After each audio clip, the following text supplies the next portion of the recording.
Russell and Chamberlain, they play each other 10, 12 times a year, maybe 15. They were always there, and it was just electric. That 77 championship series between Portland and Philadelphia was a perfect contrast. The individualism, the showmanship of the 76ers, and the quiet, reserved teamwork of the Portland Trailblazers. I didn't fear anybody, but I feared Larry because I knew his will to win was just as high as mine. Each and every game that we played against Detroit, we considered a war. We had a lot of fights with them. We always won them.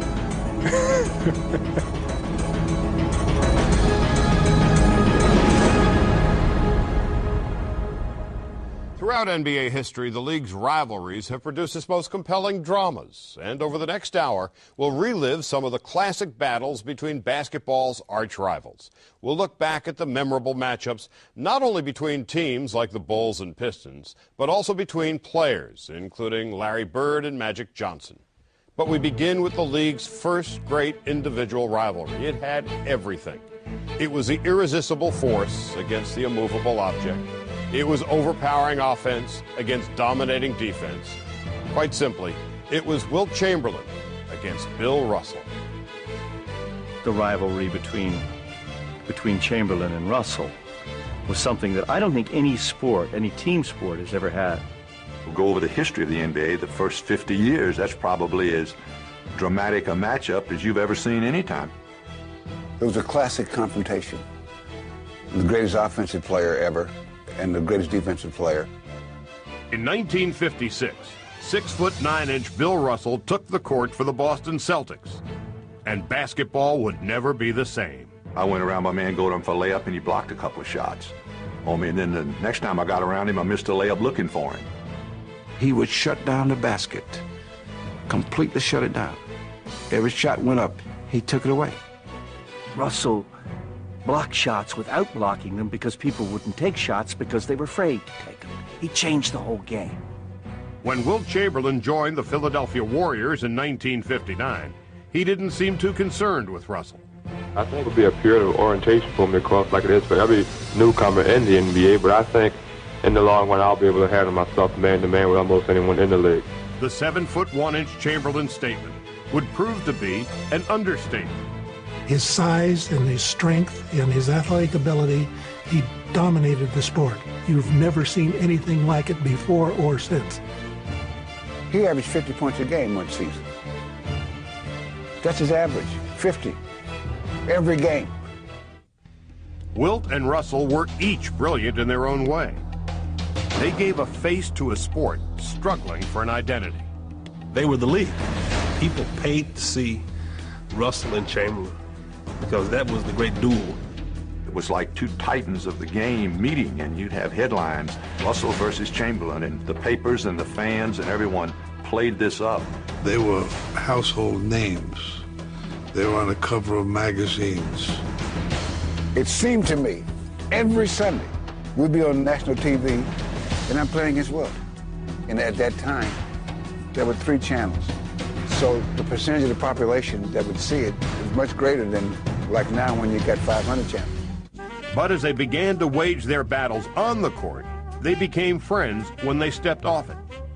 He'd come to my house at Thanksgiving, and he'd bring Sam Jones and Casey Jones, and they'd have dinner. My mother would cook them dinner, and then Bill would go up to my bed and fall asleep. When he'd come back down, my mother would say, "Now, William, you take it easy on my son tonight." They'd go out there and they'd beat us, and then, my mother would say, "Bring on, invite him to dinner, no more." No more. But the same thing, we used to go to Boston. We were very, very, very, very close. He kept getting these good salaries, and so, wait a minute, if the money's out there for him, it's got to be out there for me too. He asked for $1 more than me. He told the Celtics that whatever Wilt signs for, I want $1 more. Came over the radio or something that Wilt had just signed a contract for $100,000. When we heard this, I was talking to Red Auerbach, and we were talking about my contract for the next year. That does it. I know what I want for next year. He says, "What?" I says, "I want $100,000 and $1." And then Boston paper had the very next day almost, Russ signs for 101. And so I gave Russ a call. 101? I mean, you're so far behind here. I said, I signed for 300. And he was really angry. But ultimately, what made the matchup of Wilt and Russell so compelling was its complexity. Chamberlain was a scoring and rebounding machine, while Russell was not only the anchor of the Celtic defense, but the hub of their famed fast break. What I had to do was discipline myself to never get into a numbers game with him. In other words, if he gets 40, I gotta get 40. If he gets 30 rebounds, I gotta get 30 rebounds. Because then I'll be playing his game and not my game. And my game consists of doing things that made my teammates effective. It was not altogether the matchup that you've been hearing about over the years. Even though it was a great duel, they used their team. Nobody wanted to face me single. Nobody. Bill Russell or 5 Bill Russells. Russell was part of the team, inbred into the team, woven into the team more than anybody else that I've ever known, ever in any sport whatsoever. Chamberlain, he didn't understand the subtleties of the game in the way that Russell did, but he was such an overpowering physical figure that he could rule the game. In each of Wilt Chamberlain's first 5 years in the league, Bill Russell's Celtics won the championship. And in 3 of those seasons, they eliminated Wilt's Warriors from the playoffs. But Russell's titles only added to the debate about which player was better. Boston mythology holds that Russell could control Wilt. He would hold Wilt in check for 3 periods, and then with the game safely stowed away, Russell could allow Wilt to go dunk up a storm in the 4th quarter, grab some rebounds, come out with a statistical edge, and go away thinking he had outplayed Russell while Russell had won the game. The basic Chamberlain viewpoint was that Russell always had the better team, always had the better teammates, and that had Wilt been given Russell's teammates, Wilt would have won the titles that Russell won. The 7th game of the 1965 Eastern Division Finals between the Celtics and Wilt's new team, the Philadelphia 76ers, seemed to confirm the Chamberlain perspective. I scored the last 10 points. We were behind. I scored 10 points, and we had a few seconds to go, and we were about ready to dethrone them. The Celtics are leading 110 to 109. There are 5 seconds left. We got a 1-point lead, and we eyeball out of bounds. I did not trust anybody else to take it out but me. I wanted to take it out because I'd make sure that I could make a good pass. Now Russell he loses the ball off the support. Russell lost the ball off the support, and the ball goes to Philadelphia. We go, and all I could say was, guys, we got to do something. Greer's putting the ball on a play. He gets it out deep, and Havlicek steals it over to Sam Jones. Havlicek stole the ball. It's all over. It's all over. Havlicek steals the ball. I said, Havlicek, how lucky can you be? Bill Russell wants to grab Havlicek. He hugs him. He squeezes John Havlicek. Wilt was a Paul Bunyan figure, mythic in what he could personally do, but then every year he would get chopped down by Russell. And when that would happen, it would cause people to think that maybe Wilt was suspect. As this competition grew, they grew apart. They became kind of bitter enemies. The sports writers in the game itself pitted them against each other for so long that they started taking it personally, and it just destroyed a friendship. In 1966, Chamberlain again lost to Russell in the playoffs. But in 1967, Wilt's Sixers recorded the greatest regular season of their time. For Wilt, however, there was only one goal. When we played Boston, he would get irritated. And you know that he wanted to beat Russell. It wasn't about beating the Celtics. He wanted to beat Russell. And until that happened, you know, he wasn't a complete player. Wilt would finally get his revenge as the Sixers steamrolled the Celtics in the playoffs on their way to the title. Well, the Celtics on the brink of defeat for the first time since 1956. Gamely trying, but they did not have it here in the second half. No one could say that, hey, someone with a lucky shot, whatever. I mean, we were the best team out there. We were better than anybody any year. Wilt now seemed on the verge of creating a dynasty of his own, as the Sixers led Russell's Celtics 3-1 in the 1968 playoffs. I can remember standing up before that 5th game and looking down at the Celtics practicing, and Auerbach talked about Russell in the past tense, how great he was. I don't want you to forget how good he was, Frank. It was over as far as they were concerned. And they went out and they won that game. They went back to Boston, and they won there, and Russell came back, and in the final game, the 7th game, Wilt didn't take a shot in like the last half of the game. It just began to crumble. Russell's title in 1968 was like a miracle, but in 1969, he seemed to have run out of them. As Russell's aging and injured Celtics would face Wilt's new team, the powerful Lakers, in the finals. With guys like Jerry West and Elgin Baylor, I feel very, very happy that I am being traded to a team that I believe may stand a chance to go down the record as one of the best teams in basketball ever. Even as the Celtics pushed the Lakers to a 7th game, no one believed that Russell could beat Wilt this time. No one except Russell. I can't help but wonder, how do you feel about going into another 7th game, this time on somebody else's floor? We've done it before. I told my guys, the Lakers cannot beat us. It's not something that can happen. They can't beat us. And they didn't. In what was to be Russell's final game, he would score only 2 points, but would manage to do just enough to frustrate Wilt and add a strange yet fitting climax to the game's most fascinating duel. No way should we have lost to Boston. Just no way. I mean, I still don't know how we lost to Boston. It's a mystery to me. And the Celtics, they have done it again. A spectacular finish. Chris, I'm here with Bill Russell. Bill, this must have been a great win for you. Jack. One more time. One more time. I know it's hard to say what's in your mind right now, Bill. I decided early in my career, the only really important thing was to try to win every game. Because when you get through, they can't say, well, he was the best shooter, he was the best this, or he's the best that, or he was this guy's better this guy's better that. The only thing that really mattered to me was who won. I can look back on my career, and there was 5 7th games. 5 times I lost with a combination of 9 points. Think about that. 7-game series, 9 points going the other way, I would have had 5 more World Championship rings.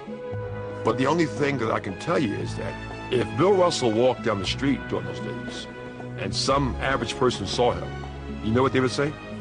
Hey, Wilt. And wherever he went, they all called him Wilt. That's the name. They all knew. Now, how do you think you would have felt if you were like the hub of 10 World Championships and people were still calling you by somebody else's name? In the early 1970s, the National Basketball Association was competing with the rival American Basketball Association. The ABA offered a flamboyant form of the game, and it had the sport's most entertaining star, Julius Erving. It wasn't Julius Erving, it was Dr. J, which meant when he got on the floor, on the court, he operated on guys. Without question, without any doubt, the absolute greatest forward that has ever put on a pair of basketball shoes. He wasn't just its biggest star, he was the league. Then in 1976, in part to acquire the doctor, the ABA was absorbed by the NBA. When the leagues merged, Erving was acquired by the Philadelphia 76ers. Erving joined a 76er team that was as wild as he was. They are the Philadelphia 76ers, the greatest collection of individual talent ever assembled on one basketball team. The 76ers were really the team, I think, that really brought that other style, brought that other energy into the NBA. Because not only did they get Dr. J, they also had George McGinnis, who was also a very free-flowing kind of player. They had Darryl Dawkins. So the 76ers were really like this traveling circus. I had the rump roaster, the bun toaster, the turbo sexophonic delight dunk, which you go up, swivel your hips a little bit for the girls. People used to get mad, and this is no lie. People used to get mad when they missed our layup line. Before the game, this is warm-ups, before the games. We were doing some crazy things. As the Sixers' popularity began to spread, they acquired a national following. Every city he went to, it was a sellout. And when you get to that arena, fans were rooting for Dr. J, but rooting for their team. And as long as they saw the doctor perform and do something spectacular, they went home happy. He put a little extra one on that one. On the other side of the country in the Pacific Northwest, there was a distinctly different team making a mark. The Portland Trail Blazers, a franchise just 7 years old, was finally shedding its expansion skin and coming into its own. And they were doing it thanks to a completely different kind of star. There have been basketball players more talented than Bill Walton, and there have been basketball players more unselfish than Bill Walton. But there has never been a player so talented and so unselfish. And the Blazers perfectly mirrored their counter-culture center. We had an incredibly intelligent team that loved to pass the ball and really had no ego problems on the team in terms of who got the statistics, who got the recognition in the paper. Portland would manage to upset their way through the Western Conference playoffs, and when they arrived at the NBA Finals, they met their polar opposite, the Philadelphia 76ers. That 77 championship series between Portland and Philadelphia was a perfect contrast in all the different elements in society and culture that were going on. The individualism, the showmanship of the 76ers, and the quiet, reserved teamwork of the Portland Trail Blazers. Portland against Philadelphia was more than just a clash of styles. It was a difference of philosophies. I thought this was a moral war of a team that played the game right against a team that represented every evil that we then knew possible in sport. Portland, with the Sir Galahads, Walton, all these guys cutting off Walton. I thought it was essential that Portland win to save Western civilization.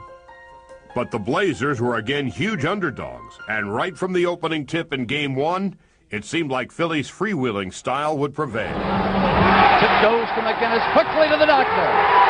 Well, that's one way to start a ball game. Bill Walton, those guys, I know they was looking at him like, could you believe this? In the first 2 games, the 76ers would overwhelm the Blazers. There is Davis. Six came from behind the block. Collins back. Collins off now. Dawkins.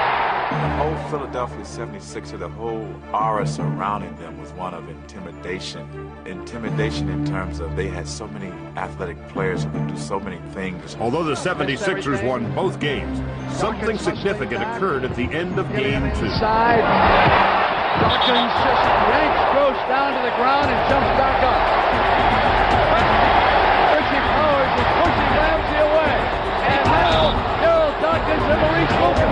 Somebody do something. Lucas stood up to Dawkins. Dawkins didn't want any part of Maurice. Lucas comes to the aid of Bobby Gross as our strong person, our intimidator, and absolutely did not back down from a guy who was physically bigger than Dawkins. In one bold move, Maurice Lucas, although he didn't change the score, changed the complexion of the series. Instead of being intimidated now, we were angry and we were ready to fight back. But the fight not only boosted Portland's spirits, it demoralized the 76ers. Daryl was very upset. He felt like that we had allowed Maurice Lucas to hit him in the back of the head. We had guys upset over their playing time. So things weren't good in our locker room, even though we were winning. The series shifted to Portland, and soon too would the momentum, as the Blazers began to play their game. What's it to Walton? What a pass by Borzik. Block, Walton. Picked up by Lucas. Down to Johnny Davis. Drives the middle. Look at the guy. I thought that they dissected us pretty good. They broke us down. They found out where our weak links was, and they continued to attack us. 9:30 to go. Walton on the lob. Oh, he's got it in. And Walton would make sure the Blazers would even the series up at 2. What a sequence for the Blazers! Walton again, twice in the basket. I can't believe that first play. The performance of the Trailblazers was probably the best team basketball that I had ever been around. Back in Philly, the Blazers kept their 5-man onslaught going. Top of the screen, and Walton rolled off the pick beautiful. And the 76ers had no answers. We were not a close-knit team. It's not that we didn't like each other or there was great dislike or anything. We just didn't have the wherewithal to pull it all together. But back in Game 6, with his team facing elimination, Dr. J would heroically try to lift his team as only he could. Gross in a foot race, and here he comes. Doctor looks for daylight with Tina. He took that to the hoop. Portland would effectively answer in the only way they knew how. The ultimate skill, the greatest skill, is to make the other guys the star. And I think that's what everybody on that great Blazer team did, was try to figure out how they could help their teammates. Portland's group effort would give them a late lead, but Philadelphia had the ball and one last chance to come together. Went into the huddle. Talking about who was going to take the last shot. We're down 2 points. We had 3 guys on the team who were looking for the last shot, and I wasn't one of them. Here we go, the inbound of McGinnis. Drive, stop, pump, shoot, short, no good, and the game is over! The Portland Trailblazers have won the World Championship. The rivalry between Philadelphia and Portland would last only 1 year, but their clash so perfectly epitomized the battle of style versus substance that it remains one of the most vivid in sports history. I've never coached a better player, I've never coached a better competitor, and I've never coached a better person than Bill Walton.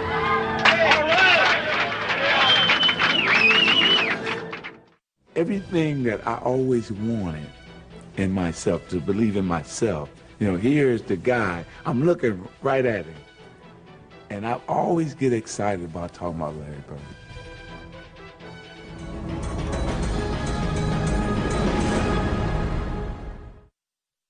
Larry Bird said that there will be another Larry Bird one day. And Larry, there will never, ever, ever be another Larry Bird.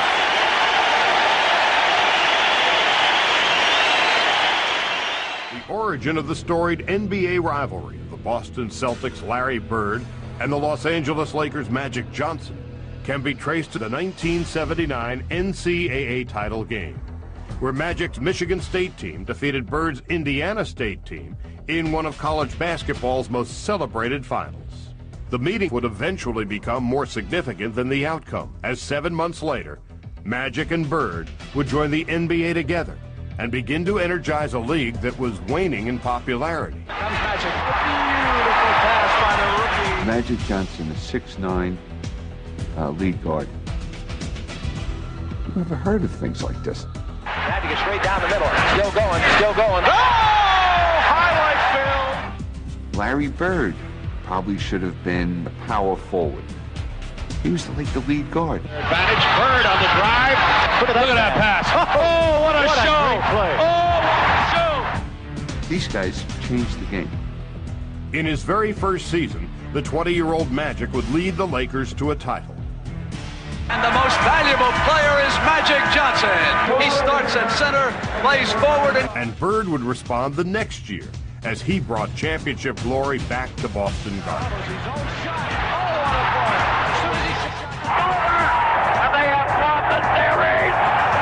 It all seemed like fate.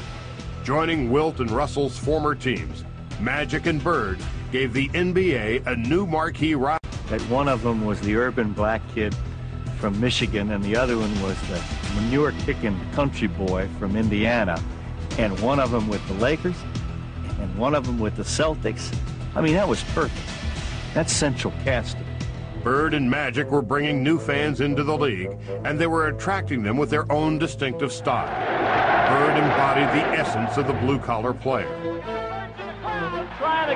The fans could sense his leadership, his hustle. He'd dive on the floor. He'd do whatever it takes. While Magic personified showmanship. Beautiful! He had a passion, simply a passion, an incredible passion to play basketball. He loved the game. He felt fortunate playing the game. He was playing a game that men were being paid at, and he was treating it like it was a kid's game. He used to wear it out on his sleeve. He let everybody know how happy he was in playing the game.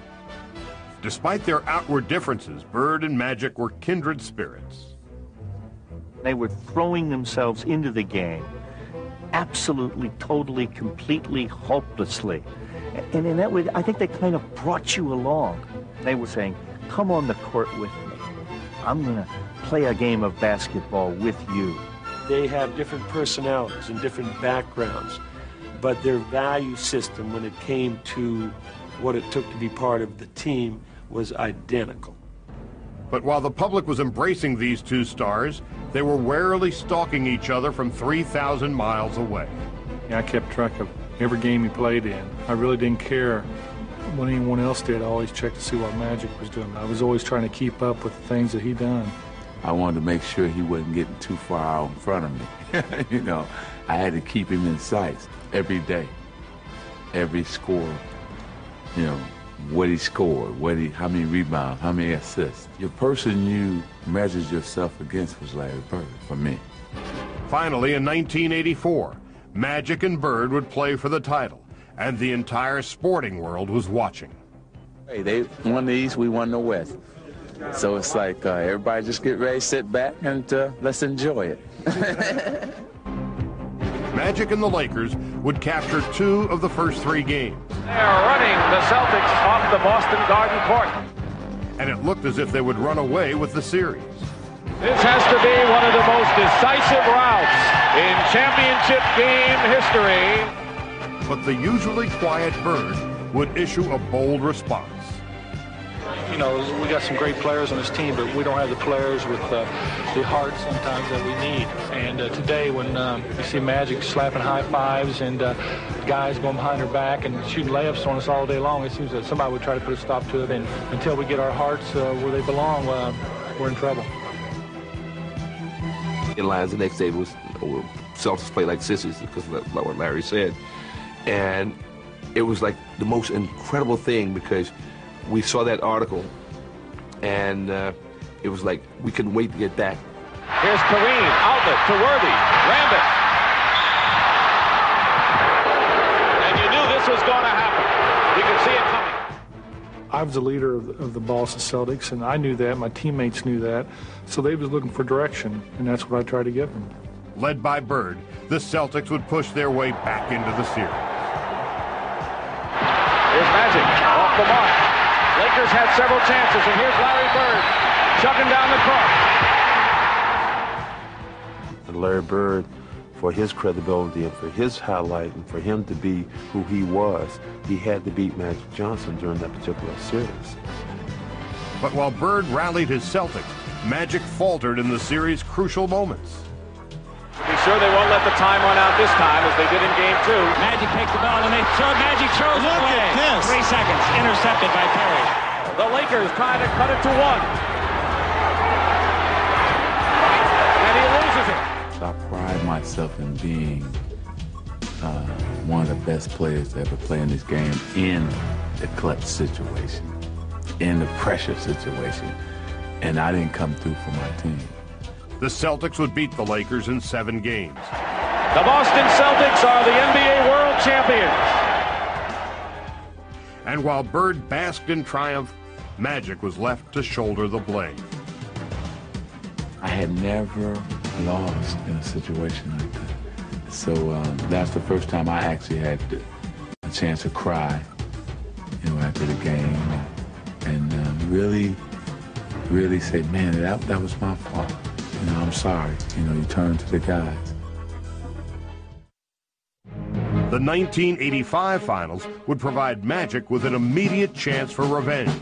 And this series, he would be the one to rally his team. Great assist for Magic Johnson. We weren't going to let Larry Bird and his crew beat Magic and his crew. It was just that simple. And as they headed to Boston for Game 6, Magic looked to make his Lakers the first team in finals history to eliminate the Celtics on their home floor. Coming in the Boston Garden and the old building and seeing Red sitting up there, just knowing that the crowd, you could just feel the crowd. I mean, everybody's sweating already. The game is still half hour away. This time, however, Magic would triumph at Bird's expense. This man, Magic Johnson, played this season with a mission for the Lakers, and it's about to pay off. Magic would not only exercise his own demons, but those of Lakers past. We wasn't playing just for ourselves. We were playing for all the other Laker teams that never beat the Celtics, and all the fans of the Lakers.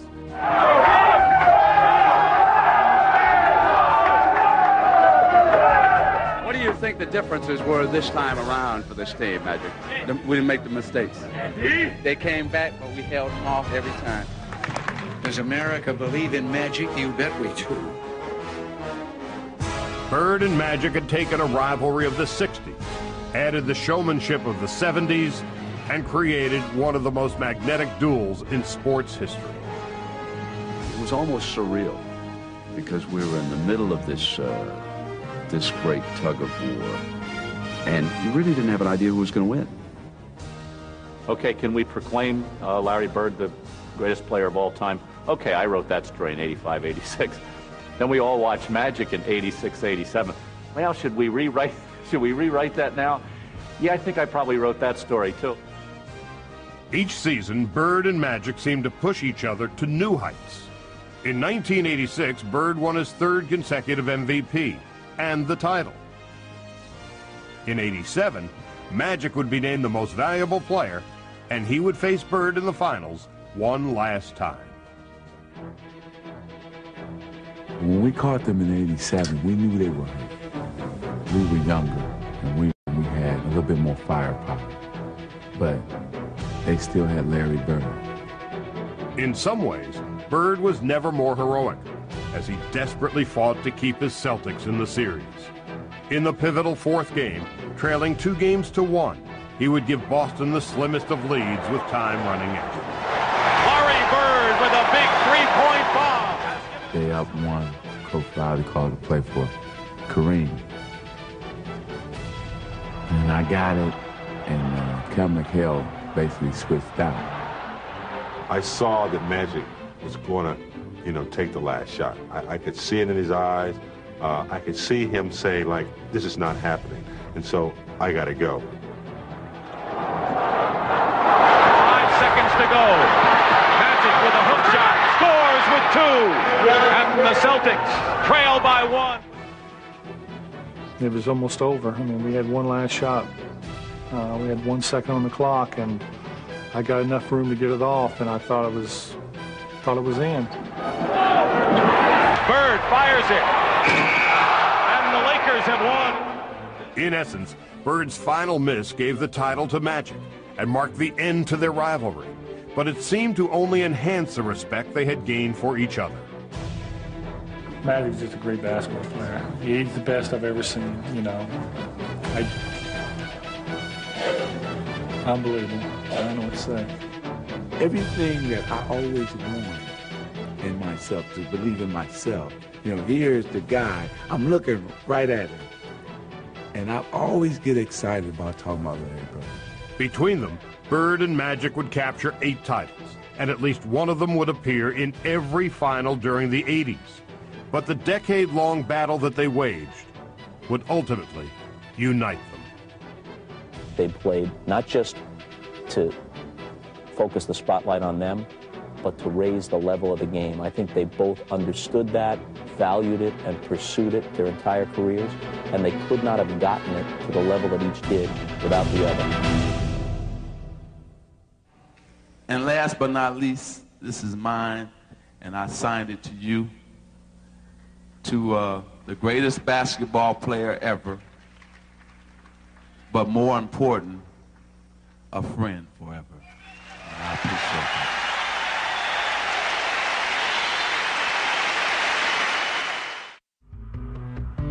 The game that the Pistons played was rugged, it was tough, it was gritty, and then here comes Michael. Michael is art. Here's Jordan down the middle, all the way!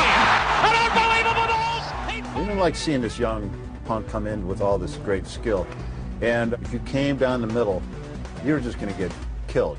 Michael on the move against Vinnie Johnson to the hoop. He is necktied. Michael Jordan goes down hard. The Cartwright, quick move to the hoop. Mayo got fouled, and now Isaiah Thomas and Cartwright are swinging. The Bulls and Pistons hated each other. They hated each other. And they should have. I mean, they pounded each other. And Rodman and Jordan going at each other. Each and every game that we played against Detroit, we considered a war. We had flexed our muscles. They were flexed. And we wanted to remain kings, and they wanted what we have. So they were the ultimate game. Between 1987 and 1991, these two teams would play each other 47 times, 4 times in the playoffs. Each game, a battle for both supremacy on the court and a place in NBA history. But ironically, the seeds of this rivalry were sown in Boston. The Celtics were the old veteran team that nothing bothered them and that annoyed the Pistons because the Pistons were trying as hard as they could and nothing they did worked. Oh my! What a mistake by Detroit! Then they jumped over the Celtics. Isaiah sideline. It's through! They became the bad boys, and then along comes this team out of the Midwest in Chicago, and the Pistons treated the Bulls the same way the Celtics had treated them. These young kids don't have what it takes. We knew they were out there. We knew they were up and coming. But at that point in time, we just dismissed it because we knew they couldn't beat us. While Detroit may not have considered Chicago a legitimate threat in the Eastern Conference, they still had reasons not to like them. The game that the Pistons played was rugged, it was tough, it was gritty, and then here comes Michael. Michael is art. Here's Jordan down the middle all the way! An unbelievable ball! We didn't like seeing this young punk come in with all this great skill. And if you came down the middle, you were just going to get killed. Michael on the move against Vinnie Johnson to the hoop. He is necktied. Oh. Michael Jordan goes down hard. For Piston captain and Chicago native Isaiah Thomas, beating Jordan and the Bulls was personal. Isaiah was a great star in Chicago. He was the athlete Chicagoans were maybe most proud of. Michael walks and just takes Chicago away from him. You know, you come home and your hometown fans despise you. That must have been tough to take. It affected me because as a kid, I always wanted to play for the Chicago Bulls. But I loved it. I mean, I enjoyed it because we were always beating those guys. Detroit realized Chicago had a more athletic team than they did, so they induced the younger, more fragile Bulls into a physical and psychological battle that would shape the rivalry for seasons to come. Nice play. And Laimbeer taking a shot at Paxson, who did not like it. It was almost like they bullied us and pushed us around. We always kind of felt like we had to challenge them and stand up to that, and that wasn't really who we were.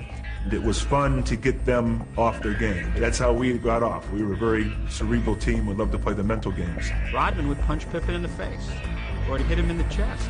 He would so upset him, so infuriate him. Pippen couldn't play in these games. They're so concerned about showing that they're men and they're physical and they're not going to back down. You know, they weren't really thinking about how we're going to execute and beat these guys. Detroit and Chicago would meet for the first time in the playoffs in 1988. And the Pistons were determined to make sure the Bulls and the league's newly crowned MVP knew who ruled the Eastern Conference. On the switch, Jordan clobbered, and the Pistons want to make Jordan pay. Detroit's game may have lacked artistry, but it was effective, and they dismissed the Bulls in 5 games. And the Pistons have now a return trip ticket to the Eastern Conference Finals. The 1988 series, however, was merely a prelude of things to come.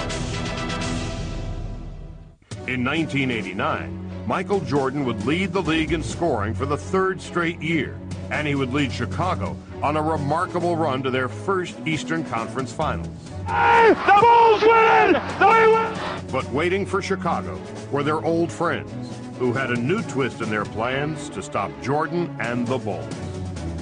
He's the focal point of everything they do, so let's just break down what they do, and then let's give them different looks. So Chuck says, yeah, let's make a set of rules just for this guy. The set of rules came to be known as the Jordan Rule, and the Pistons considered them classified information. Jordan Rule? The Jordan rules. Is that something you guys made up? You know what? The Jordan Rules was just a whole lot of help. Jordan over 4 players, and Sally came away with it. The rules were more than defensive schemes, however. They were part of a grander psychological plan. They always played into that. Michael wanted to do it all. Michael tried to score it all and played it against him.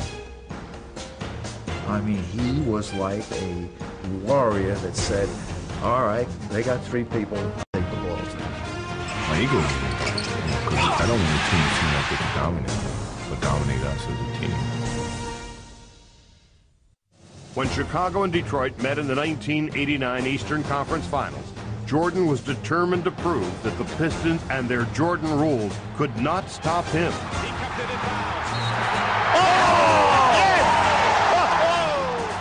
But it was Detroit's team defense and the Piston guards who imposed their will on the series. Again, it's the dirty work. Detroit wants it more at this point.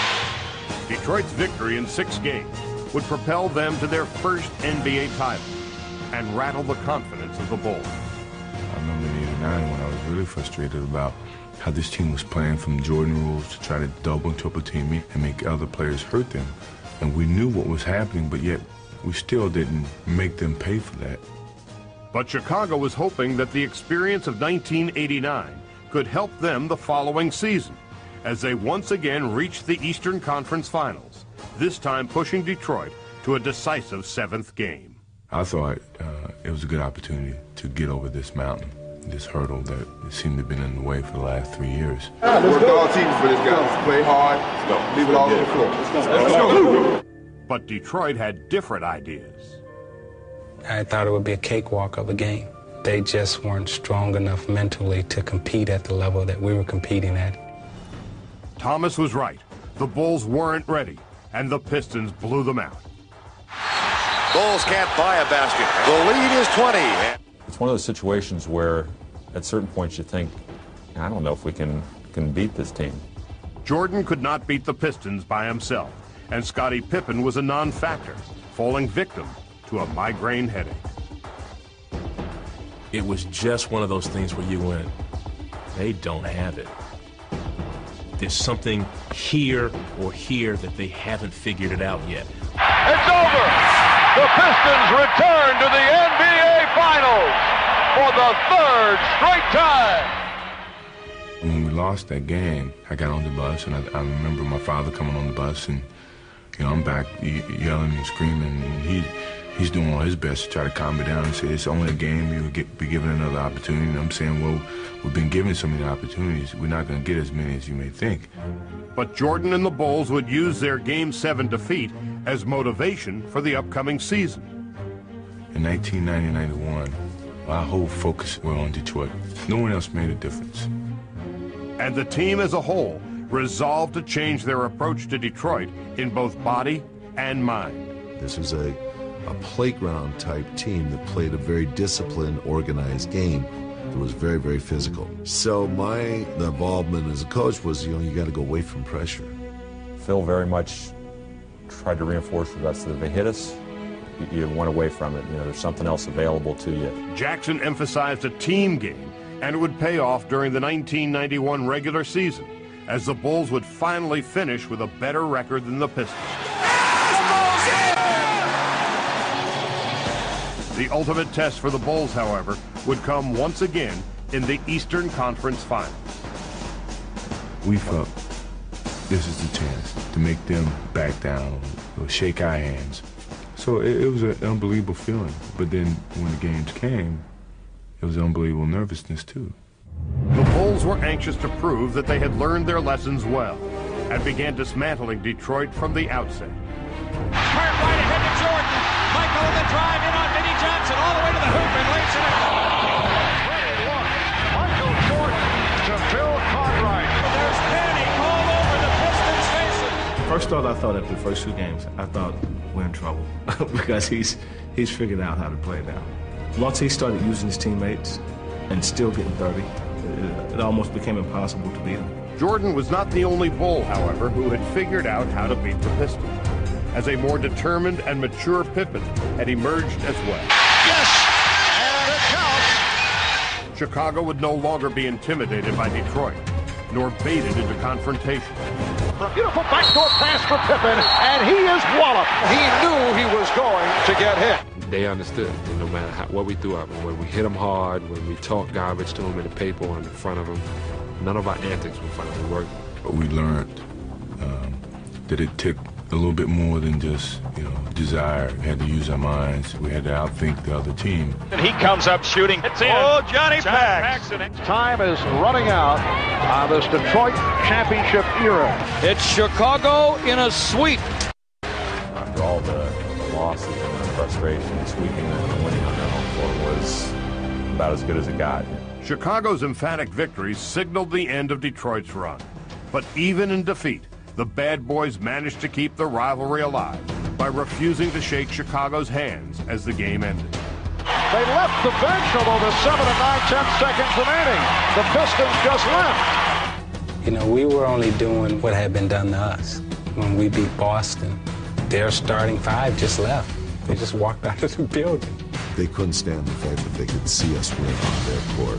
And we're not going out as demoralized. We're going out as we had just finished an accomplishment of a run that was unprecedented in the Piston history.